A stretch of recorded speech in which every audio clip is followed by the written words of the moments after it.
On the night of August 28th, Russia unleashed a massive missile and drone onslaught. Nearly 600 drones accompanied by more than 30 ballistic and cruise missiles, hammering the capital and other parts of Ukraine. At least 21 people lost their lives, among them 4 children, as rescue teams dug through rubble in one of the deadliest attacks in recent months. The barrage struck residential blocks, diplomatic buildings, and infrastructure scattered across Kyiv's districts, causing widespread destruction. This attack came hot on the heels of diplomatic overtures. US President Donald Trump had hosted both Vladimir Putin and Volodymyr Zelensky earlier this month, hoping for a breakthrough. But tonight's violence starkly undermines any narrative of rapprochement. The White House called the developments deeply troubling. Trump was not happy about the news, but equally not surprised. He stressed that lasting peace ultimately depends on both parties seeking it. Ukrainian President Zelensky responded with searing clarity. He described the attack as Moscow's answer to peace, not a sign of its pursuit. Russia chooses ballistics instead of the negotiating table, he declared, and again called for new, tougher sanctions against the Kremlin. The assault did more than claim lives. It smashed into symbols of European solidarity. The European Union mission and the British Council in Kyiv were among the damaged sites.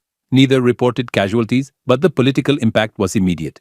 The EU and UK summoned Russian envoys to demand answers. European leaders denounced the strikes as terroristic and outlined plans for more sanctions and mechanisms to freeze Russian assets in aid to Ukraine. Ukraine's air defenses performed heroically amid chaos, shooting down 563 of the drones and 26 of the 31 missiles.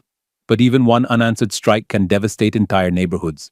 In Darnitsky district, a 5-story residential building was struck directly, leaving tragic scenes of rubble and grieving survivors. Meanwhile, Ukraine's airborne retaliation continued.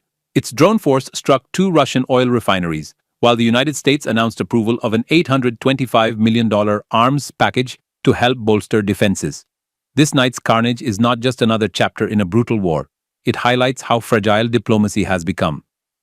To frame this moment, agreements alone cannot end bloodshed if one side exploits them while preparing to attack. Trump's attempt at hosting both leaders in Alaska now seems overshadowed by Kyiv's burning skyline. Zelensky's repeated calls for security guarantees and sanctioning regimes capture the frustration of a nation feeling abandoned. In geopolitical terms, this assault sends a chilling message that without enforceable consequences, aggression can be both diplomatic theater and lethal reality.